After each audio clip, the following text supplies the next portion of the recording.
Hello, everyone, and thank you for joining us today. My name is Kyle Bell, Knowledge Exchange Specialist with Farm Credit East.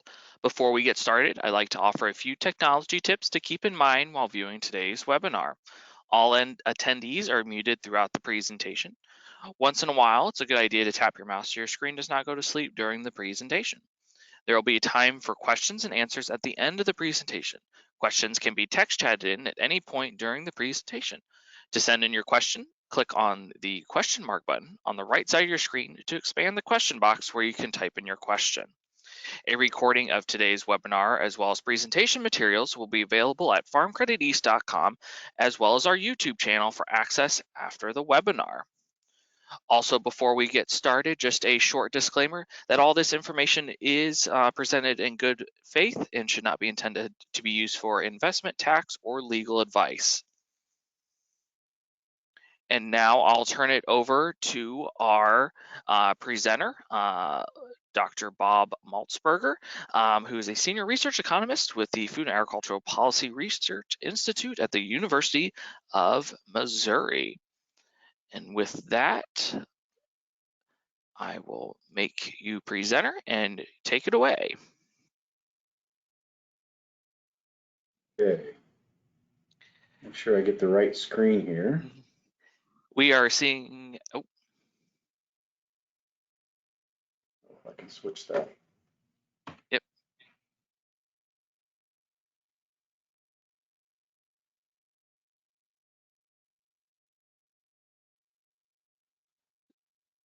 Are you seeing the full screen, Kyle, or are you seeing... we are seeing presenter view. Okay. How about now? Yep, you are good to go. Wonderful. Well, thank you, Kyle, and thank you everyone that's joining us today for this presentation. Kyle already introduced me. My name is Bob Maltsbarger. I work for FAPRI, and this is our 40th year. Not my 40th year at FAPRI, but the 40th year FAPRI's been around. And I'm going to be sharing with you our market outlook for crops, livestock, a little bit of farm income, and a couple things about the Farm Bill. So I'm going to start off the presentation, give you a couple macroeconomic highlights of some of the exogenous factors that go into our baseline projections. And then I'm going to go into the outlook itself, talk about corn, soybeans, wheat, some stuff about cattle, a couple highlights on dairy before moving on to farm income and the Farm Bill and opening it up for questions. So jumping right in, the macroeconomic data that we use that underlies the exogenous factors that help us understand what's happening in the economy comes from S&P Global. And for our baseline that we do in January and February, those numbers come from December. So in those numbers, I'm showing here what they had for the world real GDP and the US real GDP going into the future. So for the average that they have for the whole world was about 2.6% per year, and then for the US 1.5% per year between 2024 and 2033. So it kind of gives us our 10-year time horizon for our outlook.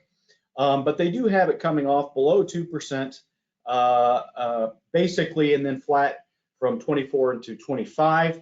And those are a little bit dated numbers. It's possible that we could still have a recession, but at this point in their quarterly data, they didn't show a recession for 2024. Looking at their movement over to their fertility rates, the population for the world, they do have the global world population growth rate continuing to decline. It has had a little bit of rebound after COVID, but it continues to decline more of on the long-term trend that has been happening. The US rebounds, of course, quite a bit after COVID, but it remains relatively flat, but still positive. The big interesting point for their population growth rates has to do with what's happening in China. China, for the last 20 years, has been a big growth factor for demand for the world, and largely for US products, specifically for, most interestingly, at least for soybeans. And I'll talk to a little bit of that later, but during COVID, they shifted from a positive growth rate to 0 for 2022, and now they're negative. So they've already reached their peak population, and the projection is for them to become increasingly negative as a growth factor for their population or fertility rates, which means that a lot of that growth that we saw in the last 20 years from their demand and population growth as well as combination with income is not probably going to be a big factor in the next 20 years like it was in the last one. The interest rates that they have, as we saw, the CPI, which is the red line, it did peak back during COVID, peaked in 2022 and has been coming off ever since. The prime rate continues to be high for 2024. Some of the prognosticators like to think that the Fed is going to continue to cut rates this year. But each time we get up to a point where it's time for them to cut rates, the market or the economy still remains too strong for them to feel the need to cut rates so far. But for those forecasts, the annual forecast from S&P Global, we see that they do have interest rates coming off, the federal funds rate, the prime rate, and the CPI, all coming off in 2024. The CPI comes down to its lowest point in 2025 before increasing, and then going to more of kind of an average growth rate of 2.2% through the rest of the time horizon through the 2033 mark. On the energy side, it's been a bit stronger since these numbers came out from them. So I included some futures. I updated the futures line there, that red line from yesterday. It's actually from Friday's close. And you can see that for the 2025 number, it's a bit above what they were expecting for their annual average back in December. And they do have their crude oil increasing on nominal terms, but it's basically flat in real terms, whereas the futures actually has the oil price decreasing into the next 10 years. And so it's a bit of a divergence. And so it's a bit of a different story in what's going to happen with energy. But it's likely that the futures path is not necessarily correct, but we don't know that for sure. So I wanted to show that difference just so you get an idea of the numbers we're working with that are underlying some of our projections. Natural gas also has a bit of a divergence from what S&P was expecting back in December and what's going on in futures. Both of them are going up into the future. It's just that the futures price isn't as aggressive as what they were projecting. So that makes a little bit of difference in our expectations on what's going to happen to those fertilizer prices in the long term, as opposed to the near term is what we've been looking at recently. For the market part of our outlook, this comes from our March baseline. We published these numbers at the end of March, and we took them to the Hill and talked to the USDA as well as to the House and Senate Ag committees and gave them a briefing of our outlook. And then all three of those institutions will use us for scenarios around this baseline when we're looking at policy changes for this farm bill that was supposed to be done last year but was extended. So I'll touch on that briefly at the end of the presentation today as well. But I'm comparing some of the numbers, at least through 23-24, using the February USDA Farm Ag Outlook with our numbers for what we released in March, and then including some of those February global numbers from PS&D with USDA, and pulling in some of the planting intentions report that came out at the end of last month, and including some futures numbers, as well as already mentioned the S&P numbers from December of 2023. So our outlook. I wanted to start off to give you a little bit of history and kind of give you a perspective of what's happening today versus what happened about 10 years ago. So back in 12-13, when we had experienced our big last drought in the Midwest, in the United States, we saw those prices come up and peak in the 12-13 marketing year. Following that peak, though, we saw basically prices easing for the next 3 to 4 years before they kind of stabilized, and then we saw it shift a little bit higher after a couple years after that. So I'm not saying that history is going to repeat again, but it's not necessarily a mirror, but sometimes history rhymes. And that's what we're kind of looking at here, at least generally speaking, as we saw those peaks in 22-23 after the Russian invasion of Ukraine. And then we eased off of those peaks after June of 2022, and they continue to come off, especially as we see some of those results that we had in the last production year and some of the expectations that's happening in South America. So looking at our corn and wheat prices going into the future, I've included a few different numbers here The red line is the USDA's numbers back in February. They're releasing their Ag Outlook Forum. The green line is the December futures that settled for corn, the December futures contracts in each year going forward. And that was the settlement price for last Friday, April 5th. And then the yellow is the insurance guarantee prices. So the insurance guarantee prices follow really closely with the futures going forward, as it makes sense because they just used the averages in February to create those. So it's really close to what's happening today. And the futures is a bit above our average farm price for the annual averages going forward. But they're kind of going in the same direction, generally speaking. They're easing off of the peaks that we saw back in 22, 23. And so it's following a little bit of the same direction that we have, but also some of the differences there you can see is for basis, because one's a futures price versus the annual average price. On the side for the wheat, I pulled in the July futures for the Kansas City winter wheat. And so, and that's the insurance price as well. And you can see that near-term price for 24, 25 is well below our annual average price.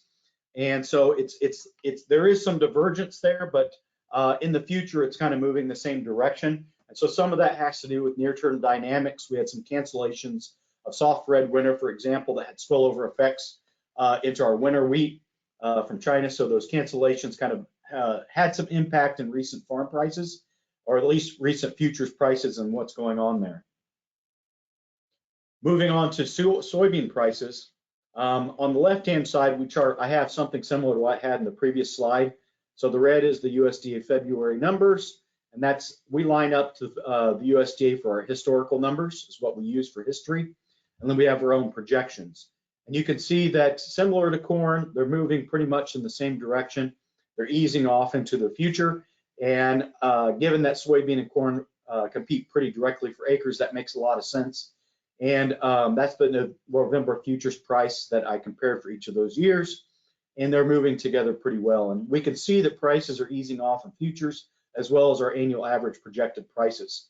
On the right-hand side, you see the product prices for soybeans. So that soybean meal and that soybean oil price. And I'll talk about this further in more detail once I get to the soybean section. But you can see that the product prices fall quite a bit, and that leads what's happening with soybeans. And a lot of that decline is going to be more heavily moving in the 24-25 because of meal. Because as we've seen historically in the last couple of years, the margin, what's driving the crush margin for soybean crush has been more largely important from the value of the soybean oil.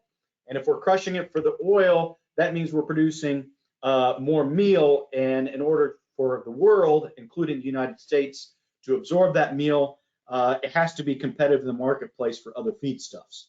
And so we see that we have a little bit more aggressive easing of the soybean meal price than what would have been comparable to what the USDA projected back in their February Outlook Forum. But this gives you an idea as we have a little bit more support for soybean oil into the future, and that's going to keep that soybean oil future value for that crush margin higher going forward, similar to what we've seen in the last couple of years, largely because of our projections for renewable diesel. So drilling down into corn, at the high level, the demand side, we see domestic demand being relatively stable going forward. We don't see a lot of surprises. There's some news about how sustainable aviation fuel will affect the ethanol market with the GREET revisions and how that's going to play up. Some of those are just unknowns at the moment. We do have some increases in SAF longer term. Our biofuel expert or economist that focuses on that does have some SAF, coming from ethanol longer term. But at the moment, it seems pretty calm for the number of gallons that are actually going to go to that, unless we see really favorable news out of the revisions to the GREET. It's not going to be anything that's going to come on in the next year. It's going to take a little bit longer for those to come into play. On the export side, there's a lot of wild cards, and I'll drill down to that when I cover exports, but there's a little bit more going on in exports than there is in the domestic market. On the supply side, anybody that grows corn knows that back in 22, 23, we saw record fertilizer prices. Fertilizer prices came off quite a bit after that peak, but they're not back down to what they were back in 2019. So we still have some room to move if the fertilizers move down. The challenge with the cost of production is typically those fertilizer prices, those input prices can be sticky. And you can see that those input prices come off at a lag or after the crop prices come off, which always squeezes that margin for our farmers. We are going forward into this coming year, we do see that there's going to be some shifting of acreage, and that plays out into the March intentions report, which I referenced later, in comparison to our numbers and the USD February numbers. So, and then yields, of course, are always a big factor. We always assume going into a new marketing year that we're going to have trend yields. Well, trend yields assume that you're going to have an average weather throughout the marketing year, spring, planting, growing, harvesting at some sort of normal or averaged weather over time. We never have averaged weather. You're going to have some areas, some states are going to have great weather, some areas are going to have bad weather, and you're either going to have above trend yields or below trend yields. It's never trend. So, but before the season starts, that's our starting point. We like to start with trend yields. And the price, therefore, depends on the balance between those two big things. On the domestic side for demand, excuse me, we have in this picture here on the right, kind of the snapshot of what's been happening with ethanol use, or corn for ethanol use going into the transportation fuel system. So that red line that jumped up in 2007 dramatically up to 2011 has to do with the history of ethanol and the RFS.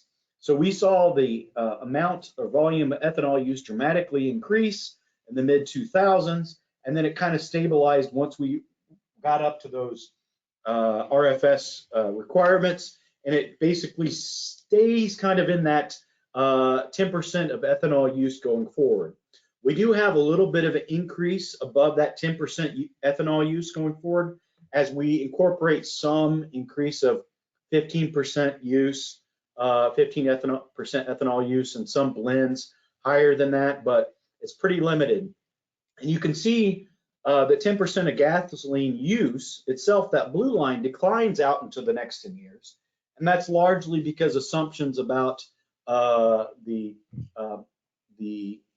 efficiency of fuel vehicles for gas vehicles, diesel vehicles going forward based on requirements of the EIA, as well as expectations that there's going to be some continued electrification.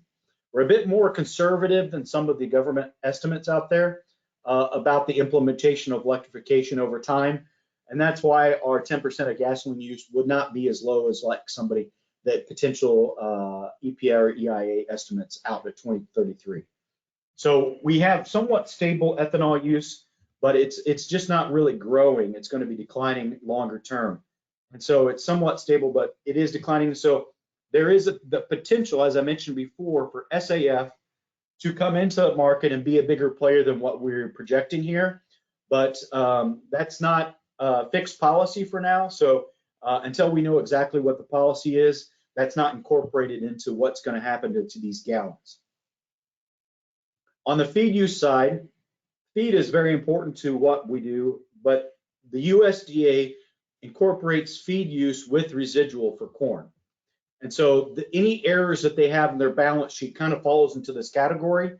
So we can sometimes see quite a bit of difference year to year in feed use based on different things going on in their balance sheet. But generally speaking, it's mostly for feed.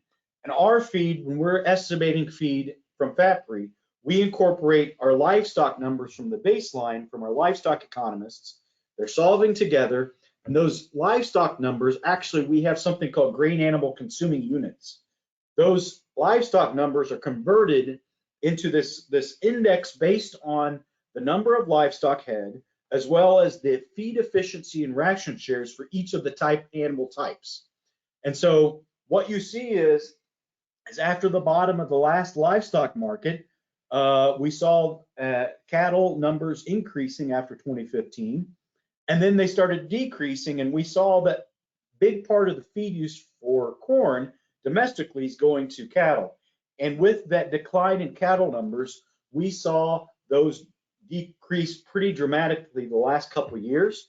But because of our projections for livestock numbers going forward, we see the slowdown of the decline in grain consuming animal units, and it's kind of flattening off into 2025 before it'll turn back higher based on those animal numbers I'll show you later.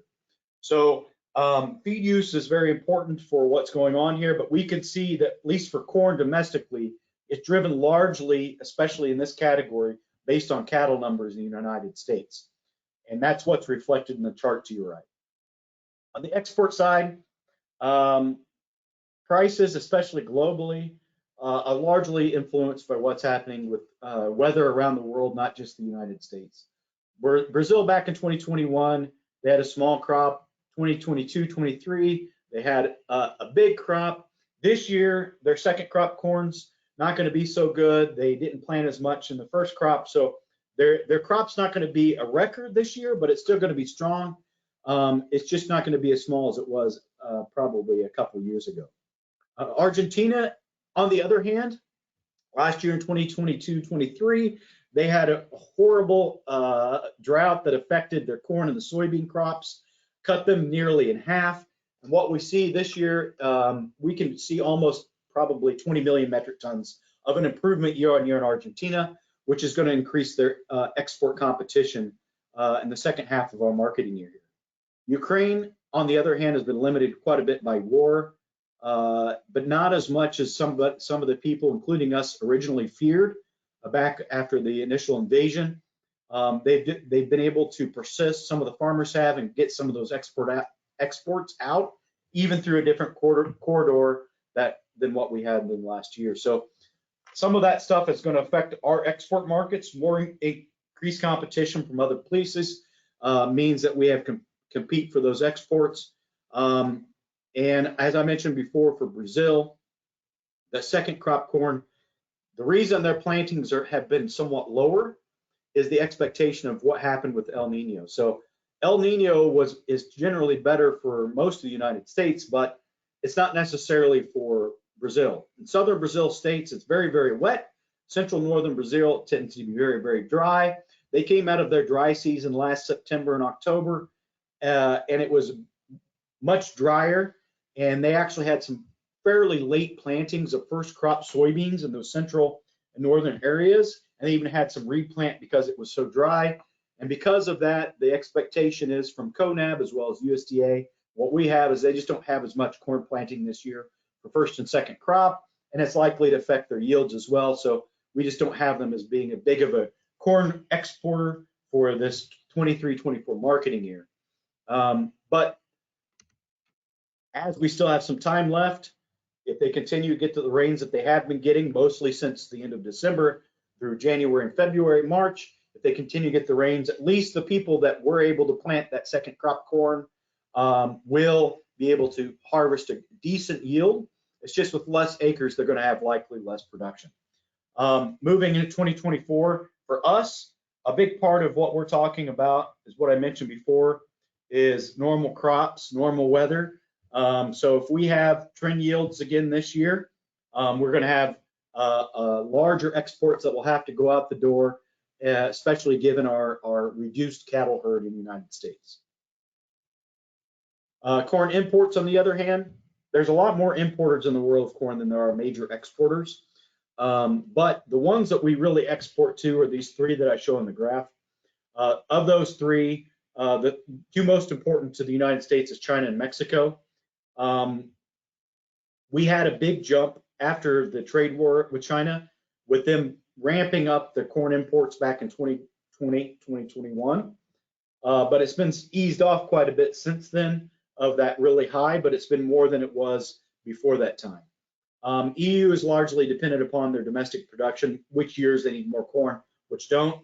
The challenge that we're facing, and it continues to be ongoing, even though the expectation of what was included for the ban has eased off and retreated, there is still an opportunity for some trade disruption for GMO corn going to Mexico. It's in dispute resolution right now.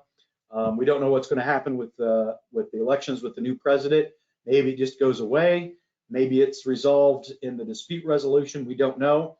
But ultimately, the initial announcement of banning all GMO corn into Mexico kind of was walked back quite a bit, and it's mostly for white corn, which we do export white corn to Mexico. It's just not as big of a share when it comes to total corn exports as yellow corn.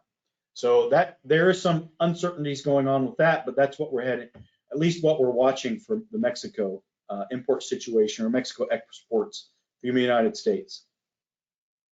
Now looking at kind of getting a quick snapshot of what we see is going on with soybeans and corn is back in 22-23 when we had record net farm income in 2022. It was largely, even though cost of production went up, it was largely because of the revenue side. And we see that back that peak in 22-23, and that gap between that green line and that blue line was significant because that was the cash revenue or the cash returns for corn. And even though it increased and widened for soybeans, it didn't widen nearly as much. And what we see is that for 23-24, after that June acreage report, we had like 4 million more acres of corn. We saw that there was a differential there that affected the corn price to soybean price balance.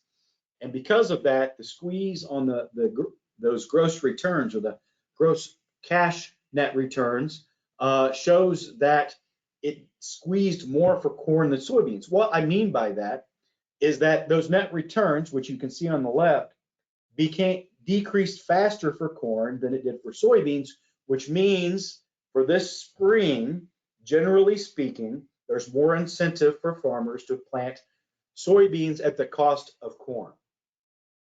And there's different ways to look at that. That left chart gives you an idea where that crossed for 2023.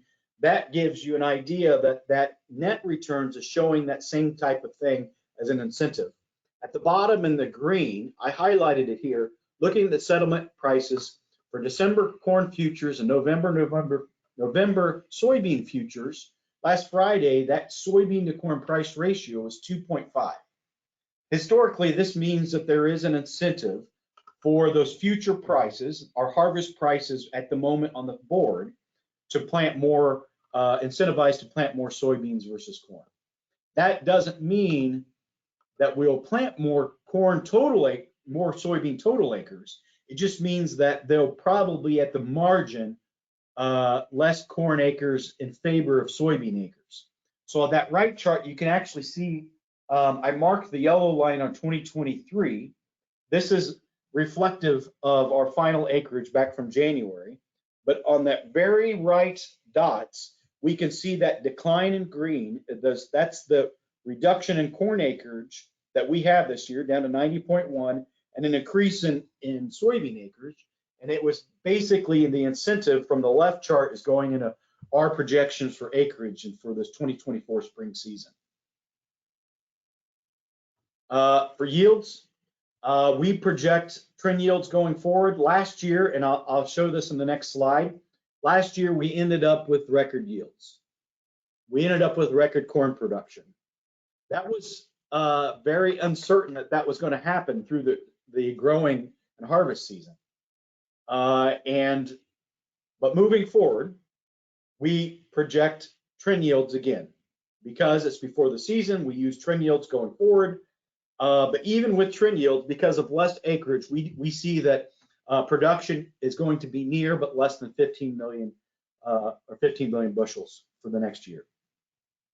Back in January, when NASS posted these finalized yields, some of the market was surprised because we actually ended up on national average for record corn yields for 2023.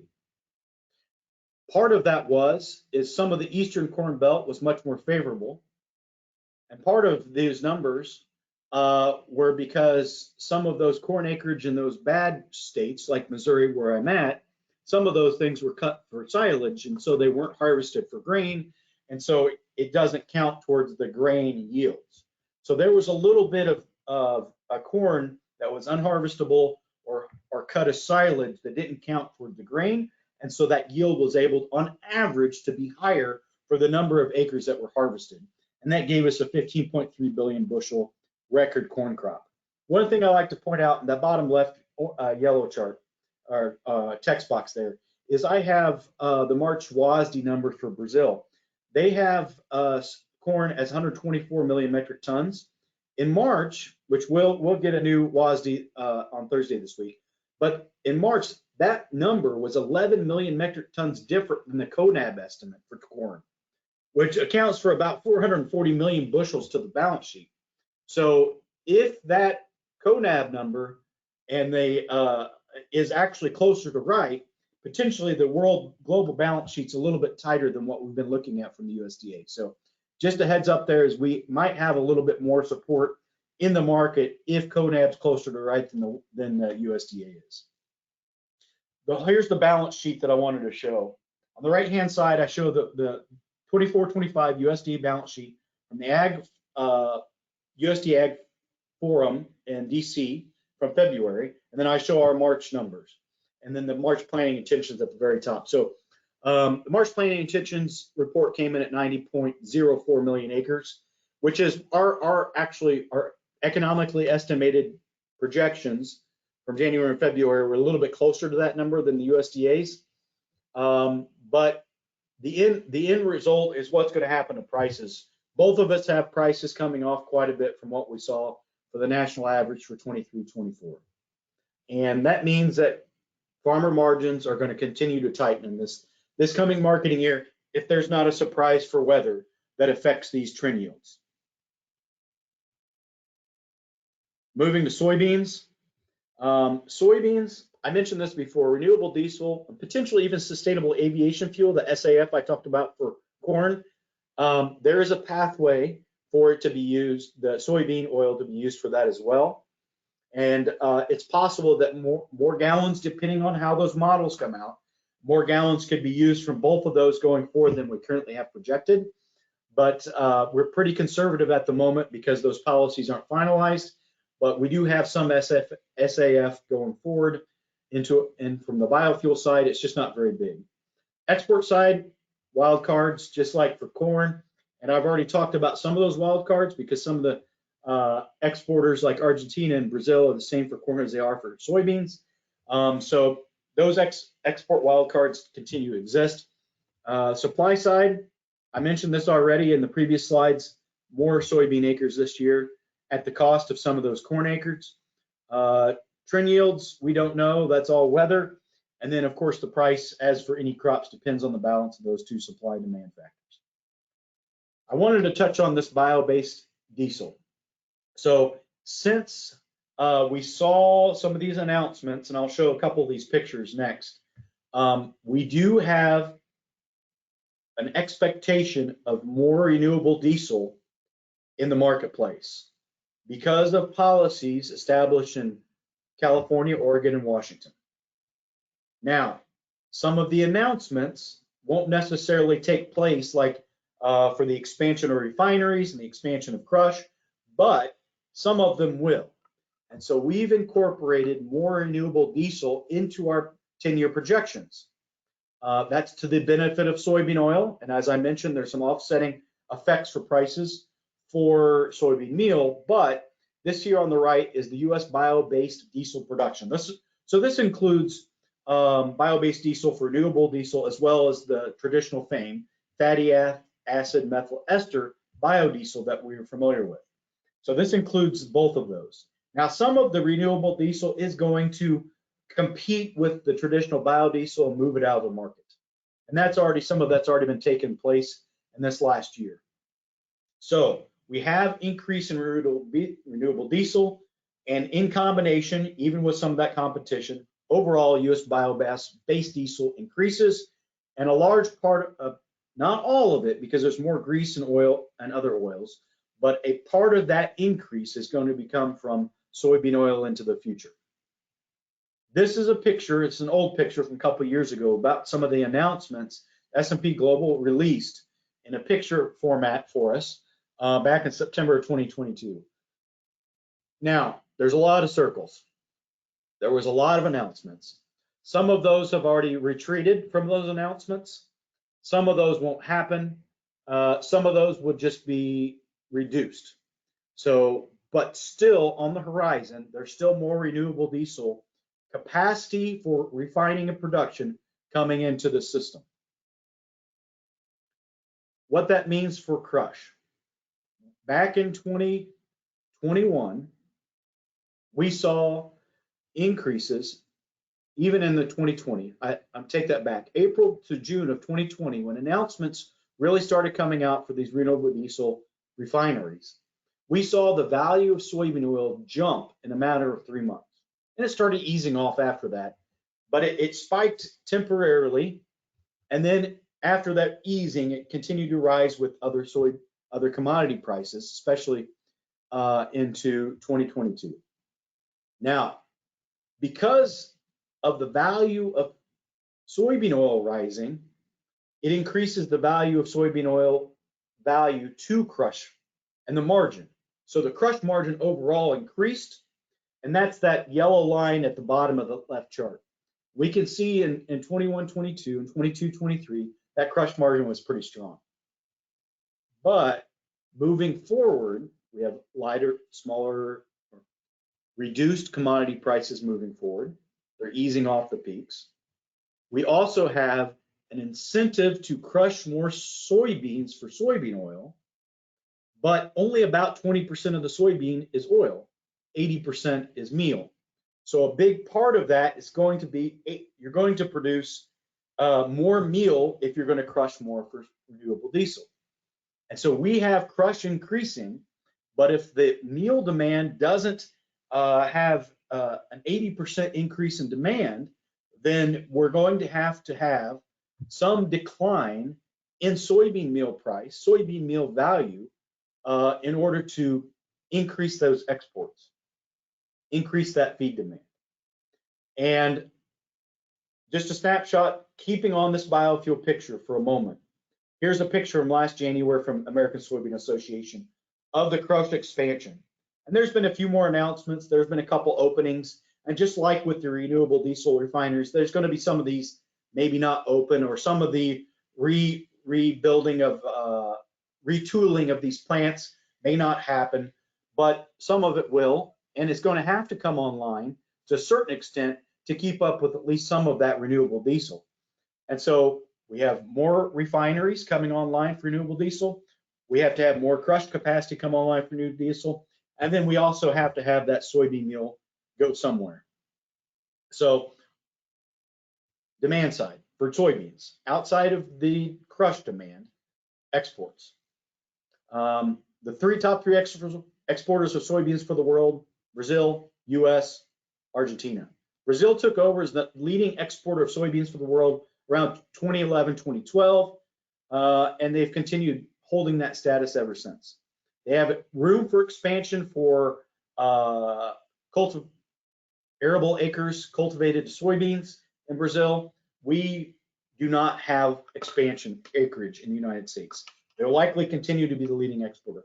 Argentina, most of their exports of soybeans actually come out of soybean oil and soybean meal. And so that's where our leading export competition comes from for soybean meal into the future.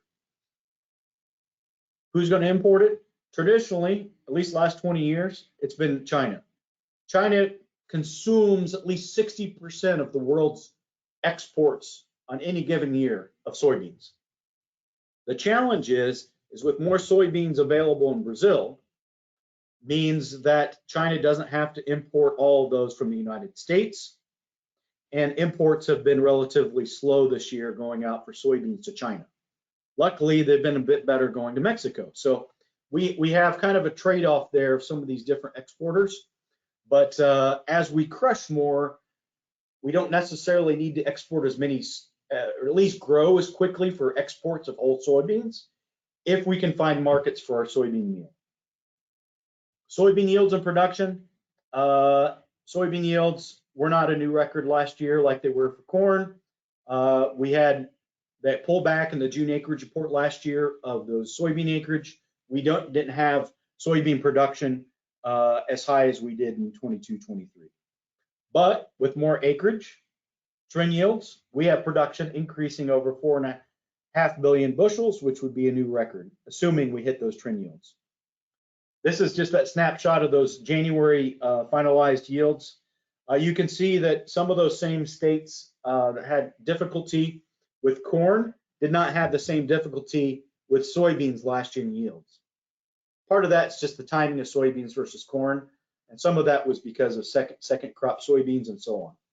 I did point out that Brazil number again from CONAB versus WASDE last March. That also comes up to about 11 million metric tons of soybean differential between what CONAB is estimating for what WASDE is estimating.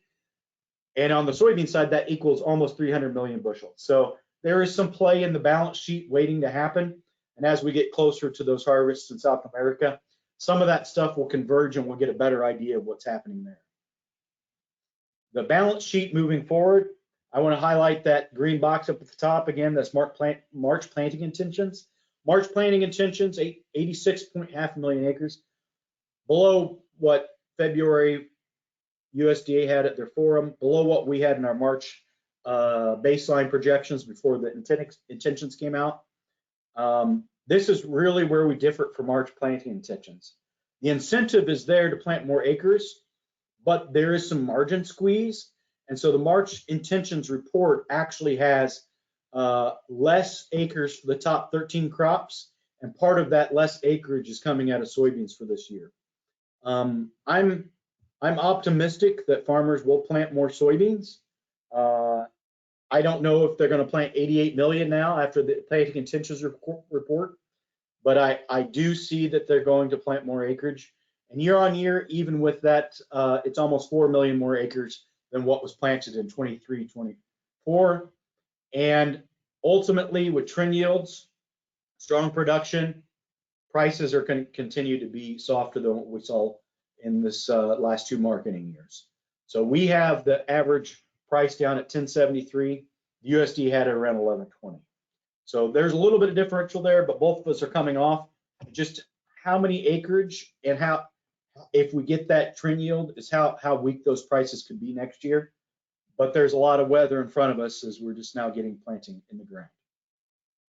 The wheat outlook, I'm going to speed through this a little bit, but ultimately we don't have a lot of changes for domestic demand. We continue to have a decline in per capita food use for wheat in the United States, and there's so much competition for exports, especially from Russia this year and last year, that it really disincentivizes a lot of new acres to wheat, and most of those are going to be into corn and soybeans as the wheat acres kind of digress further and further west of the Midwest United States. One of the things this year, the export side, there's a lot of competition for different exporters. Australia, El Nino is not good for Australia. La Nina is good for Australia. They had 3 good years of production for wheat. This last year wasn't very good, but with the chance of shifting back to La Nina this year, it is possible that they will have another good year next year, and they export a lot of what they produce in good years. Russia had a record production in 22-23, not quite record production in 23-24, but it was really strong, maybe a second best on record. And so they've been undercutting most of the people on the export market for wheat exports for price wise, and they've been really competitive. And even Ukraine has been able to get a fair amount of wheat out, even with producing less wheat because of the war.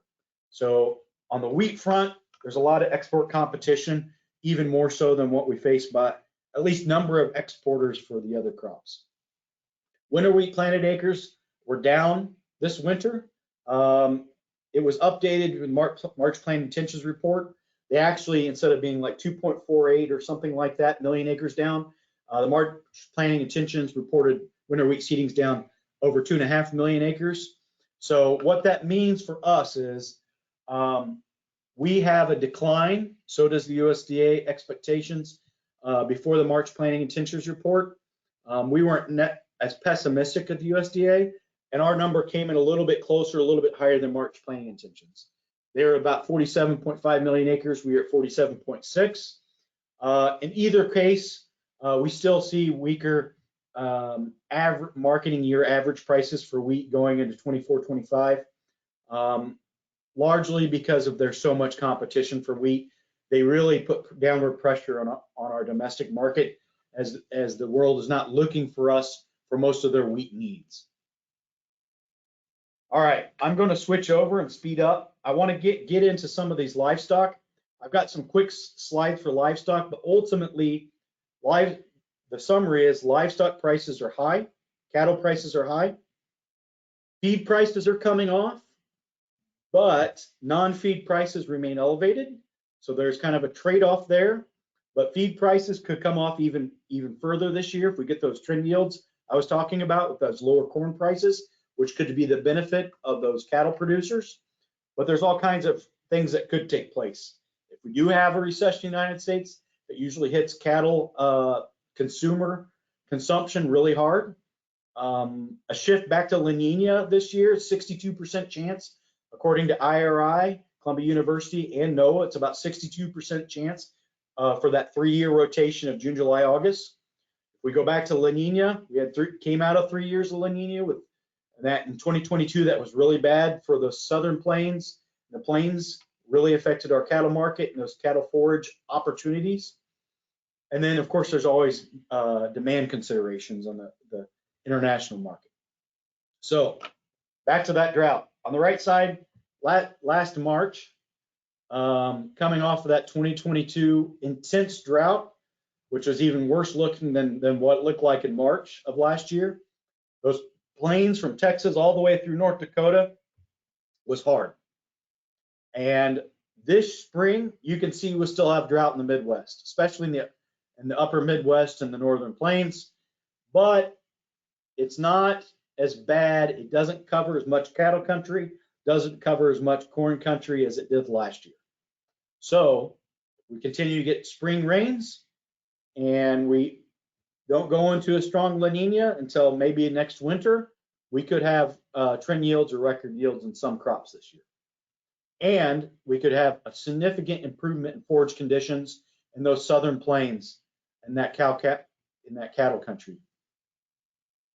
Beef cow herd, if you looked at in January, it's the worst in 61 years, even 2% lower than we had last year in last January. So 61 years, that's a really small number for beef cows. That means we're going to have less meat production in the United States. But despite having less cows, the January number I pulled in, this is a track record of heifers as a share of total cattle on feed in the United States. Last time at the end of our last cattle cycle, 2014, 2015, we saw that number get below 34% before we saw heifer retention and heifer rebuilding. And the January number was still up around 38% of heifers as a total cattle on feed. That gives an impression to me that we're not retaining heifers yet. So this cattle cycle is not done going down, and it may take a little while before rebuilding starts.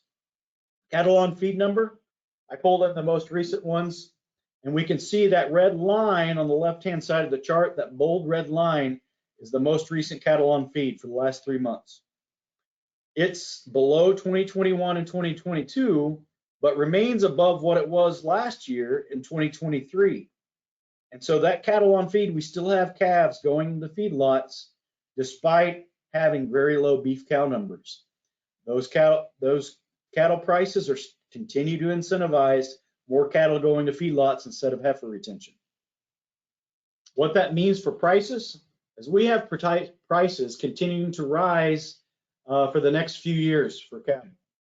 Those 5 area direct fed steers, they are rising from this point on an annual average basis, but we don't have them rising much, despite being really tight the next few years. On the other hand, we do have those feeder steers rising, and the gap between that is rising similar to what we experienced in 2014 and 2015 when those corn prices declined, but we retained strong cattle prices at that bottom of the last cattle cycle.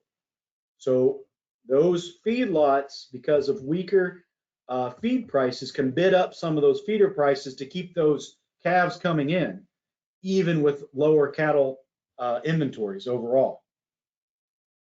Quick run through of what happened last time versus this time. This is our projected cattle cycle right now as our baseline released in March. You can see back in 2010, in 2020, we saw it dropping. We have it actually bottoming out in 25, 26 there. It's basically almost exactly flat for 2025 and 2026 before coming back up. Following the last 10 or dozen beef cycles, this looks pretty reasonable to us looking at historical beef cycles, but it could be different. Here's a quick picture of the beginning or of that last beef cycle moving into that 2014 time frame. It follows pretty closely. We've been a little bit more dramatic going into 2024 than the last cattle cycle. But this is what happened. In 2014, we saw those corn prices decline, reasonable forage prices, and we saw heifer retention in 2015, and we saw that beef cycle snap whip, wrong analogy, back into much higher, much faster beef cycle return, much higher than historic. Is that going to happen this time? Right now, we don't think it's going to, and that share of heifers in the feedlots is not indicating that we are on a retention schedule yet. By the end of the year, maybe we will be, and maybe we will be very wrong, and we'll see that 2015 return in 2025. But for now, we still see strong cattle prices the next few years, and that's largely because we don't see that rebuilding of the herd take place until after into 2026. So cattle highlights: 2023 beef production lower, first time since 2015. We have fewer cattle. We have fewer being harvested. It means that throughout this last year, we had less beef production. The drought and the slow recovery of that forage, even in the last year, and the shifting of the drought and that forage and feed prices remain high, disincentivized rebuilding last year. Could disincentivize it this year, depending on what happens with weather. Looking forward, we still have some competition for U.S. beef exports against other countries, Australia, New Zealand. Forage can still be a concern going forward. And there's always the unknown of recession. So what happens with weather is going to make a difference. We still have profitability for beef cows right now. The challenge is they're expensive and there's an incentive to sell. I'm going to just touch on dairy a little bit. Last year, dairy prices averaged above $20 per hundredweight, but DMC still paid out about $1 billion in payments. Why is that? Feed costs remained high. They're easing, but they remained high. With our projected corn price, with trend yields, we do have those feed prices continuing to come off. We do have forage continue to improve as our projected expectations. And so those feed prices kind of ease, and there's a little bit more profitability going to this year in 2024 than there was in 2023. Just a reminder, if you're going to sign up for DMC, you have until April 29th to do so. Dairy cattle numbers have been bad this year already. They've been the third lowest level at the beginning of this year than they had been since the spring of 2016. Profitability improves a little bit with decreasing feed costs, but if you want to rebuild the herd, just like any cattle situation, it's going to take time. We do project some bounce back in milk production yields. There's some uncertainty about that, but that has largely to do with that yellow box up top. They just renamed the virus affecting from the poultry virus affecting bovines to bovine influenza A virus, BIAV. But it's mostly affecting older lactating cows. We're not culling herd for this. They're recovering, and it's not expected to be a safety situation for pasteurized milk. So, but there is some uncertainty about how that's going to affect the herd this year. Hopefully it resolves itself fairly quickly, but we'll see, and that's something that we're watching. Moving forward, just quick summary. We talked about a lot of easing in prices, with the exception of cattle prices, but we have fewer cattle. So fewer cattle to sell, even at higher prices, means you potentially have less livestock receipts. What we saw from the record farm income in 2022, less crop receipts, less livestock receipts, more production expenses, a little bit some other changes, government value of inventory changes and government costs were an improvement, but we still declined versus that record into 2023. We see another decline into 2024. We see crop prices continuing to contract. We see livestock receipts contracting. And like I said, the offsetting cattle numbers versus strong cattle prices. We see production expenses when you include the indirect expenses, even if there's some improvement in fertilizer or pesticides and fuels, there's not necessarily improvement in interest rates, loan costs, taxes, machinery, and so on. So we do have an increase in overall expenses, production expenses for the farmer, and we do have some other changes as well based on some of our potential declines in government costs. So we project the net farm income for the nation to be tighter than it was the last 2 years for 2024. Before I wrap this up and open for questions, I do want to just touch on the Farm Bill. We were supposed to have a Farm Bill last year. It's a 5-year Farm Bill. It didn't happen. We did have an extension. It passed on November 16th, and that gives us a 1-year Farm Bill. That means we're supposed to have a Farm Bill this year. If we don't have a Farm Bill this year, some of the provisions expire in September of this year. The rest of the provisions expire January of next year. If we don't have an extension, we don't have a new Farm Bill, permanent law will take place, and that's going to be very expensive to implement and hard to implement because it's a totally different way of doing farm supports than what we have currently. But it's a very expensive, which adds a big stick to either extend it or replace it this year. What this means for us, U.S. government spending for farm programs, and our baseline, we assume the continuation of the current policy. So the 2018 Farm Bill continues, whether it's extended or just basically continues as it is. Which means if that is so, you can see that little blue part at the very bottom of the chart on the right remains small. That's that Title I conservation. Those commodity prices for ARC and PLC, because prices still remain relatively high, and it takes time for the effective reference price to go up based on those Olympic averages, you can see for 2024 that for fiscally, it will remain relatively small. It goes up after that, largely because those effective reference prices continue to rise.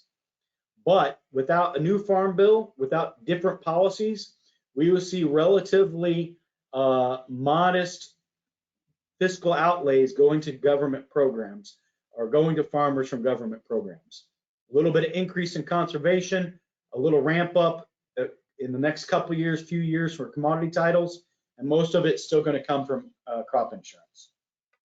Talking about crop insurance premiums should come off a little bit this year because we have lower futures prices from February.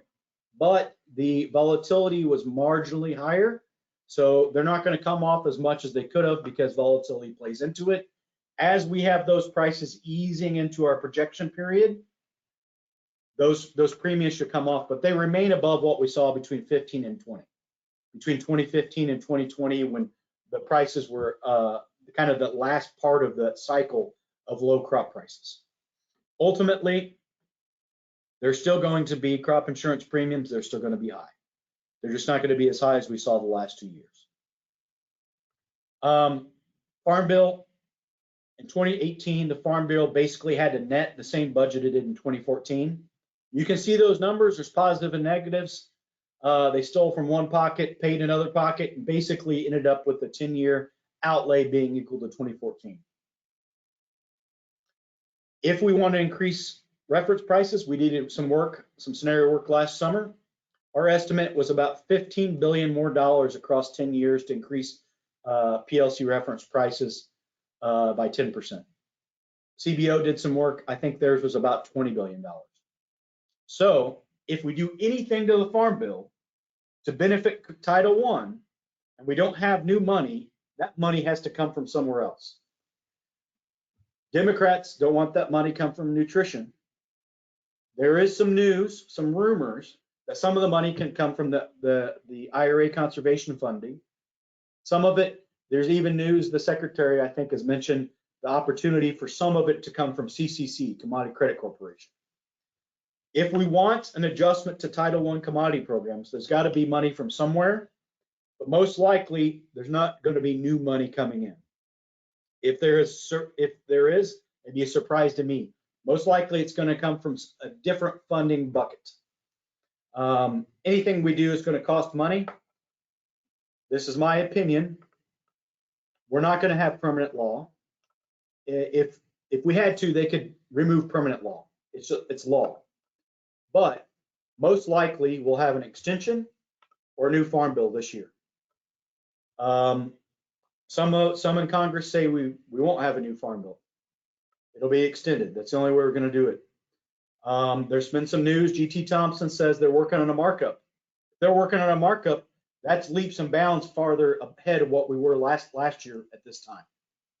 My opinion is, my optimistic opinion is we'll have a farm bill this year and it'll pass in the lame duck session. But that's my personal opinion. That's not the opinion of FAPRI. So that's my run through. I covered everything fire hose effect, a lot of outlook in here, and a lot of opportunities for questions. I'd like to open it up for questions now, Kyle, if that's okay. Yep. Let me see if we have any questions that came in. While people are sending in their questions, just a reminder, just go to the right side of your screen, click on the question mark button to type in your question. So Bob, what are 3 key takeaways? One from cash field, maybe one from silage, and one from policy. Okay. The 3 big takeaways for crops: we continue to face elevated cost of production. Input costs, even if fertilizer and pesticides have come off, fuels come off versus their highs in 22, we still see elevated cost of production. Inputs are expensive. At the same time, crop prices have been easing from those same peaks back in 2022, and we project them to continue to ease this year. What that means for the farmer is margins are narrowing this year, and you want to aggressively look at marketing, being strategic with your marketing for this fall's crop. Many farmers recently got stuck with some of those basis contracts, and the managed money has been very short, and we've got some weak prices this winter. So you can't always guarantee store and make money. So there's going to have to be some balance of being strategic with that on the crop side. For the livestock side, if you've got cattle, there is an incentive to continue to sell. It's expensive to retain heifers when their calves aren't going to produce in an expensive market. There's incentive to send your heifers and your steers to the market, but there is some benefit, at least potentially, of backgrounding this year, being a stalker, looking at some of that summer grazing, because potentially forage is going to be in a better position. Corn's going to be potentially a bit weaker than we've seen for a few years. So on the cattle front, if you've got cattle, you can still make some money. On the milk front, feed costs have come off a little bit, and there's potential for some more profitability this year. But as always, that's a delicate balance. So it's not necessarily as profitable as cattle to be a dairy farmer, but feed costs coming off is a benefit on the livestock side kind of throughout. Okay. We just got a question. Given the tight margins this year, how are prepaids looking? If they are able to secure a decent price, should they go ahead and prepay for that 2025 cropping year or further out than that? All right. Typically, when you're talking prepays, that's for inputs. I'm not sure if that's what they're referencing, or if they're talking I believe about so. Okay, so for inputs, the challenge, prepaying for propane or natural gas. Natural Mhm, gas is actually pretty cheap right now relative to what it was for the last few years. mhm, So I haven't seen the propane price recently, but typically it falls closer in line with natural gas than necessarily crude. So if your propane and natural gas prices are relatively cheap for you, you might want to lock in part of that for the drying part for harvest. Fertilizer, um, there, the challenge with fertilizer is it is somewhat tied to natural gas as well, but it's also tied to crop prices. And with crop prices easing, assuming we get trend yields, no surprise on droughts, if we get trend yields this year or close to trend yields with the acreage we got, we will see crop prices continue to come off. What that means is typically the seasonality of fertilizer is we see it dip between July and September and kind of see that marketing year low.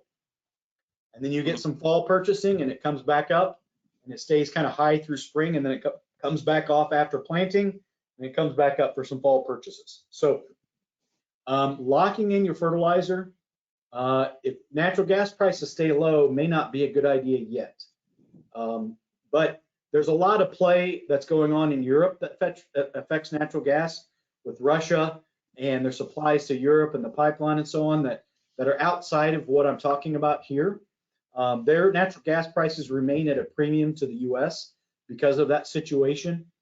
And if they don't produce that nitrogen domestically in the EU, they're going to have to import more, which will tighten our market a little bit and keep those prices elevated. So there's kind of a trade-off, but for input wise, at least on the fertilizer front, for nitrogen, I would imagine it'll follow some sort of seasonality, and we'll see some weakness into the summer. The phosphates and potassium has been a different story recently. They didn't go nearly as high as nitrogen did in 2022, but they haven't come off as fast either. So they've remained a bit more elevated. They didn't see the dip last August, September that we saw on nitrogen. So they've been a little bit less competitive as far as that NP and K mix goes. And so um, forward looking, it may be a good idea to start looking strategically in inputs, but typically I'd wait till after the spring rush when it comes to fertilizers, just because that's the typical seasonal peak of the year. And I would project without surprises we should see some weakness after planting. On the crop side, if you're talking strategically, um, there is a number of farmers that will look and try to lock in some forward-looking contracts before they plant, but it's a delicate balance of how much do you do when you don't know how much you can grow. If you have a surprising season and you only grow 40% and you have 40% locked in, you're going to have either some cancellations or some buying to fill contracts. So it's always a good idea to be strategic and look at those that November, December contracts for corn and beans and see if you can get something on the books. But you want to feather in some of those throughout, maybe a little bit before planting, some during planting, some during growing, and then you always save some for harvest. So get with your merchandiser, your trader, and or if you have a local like JBS or something you can sell to, and maybe you can lock some of those in early. You just always have to be somewhat conservative because you don't know what you're going to grow. Okay. Well, I think, Bob, that wraps up all the questions that I had come in. Again, thank you for taking the time and speaking with us and some Northeast farmers. With that, just as a reminder, everybody, this recording will be on farmcrediteast.com/webinars, as well as our YouTube channel. Give us about a day or so before we get that posted. And you'll also receive a follow-up email with a direct link to where it will be posted. Again, everybody, thank you for attending today. Again, thank you, Bob. With that, we will enjoy the beautiful, at least here in the Northeast, 72 degrees outside right now. So everybody have a great day. Thank you.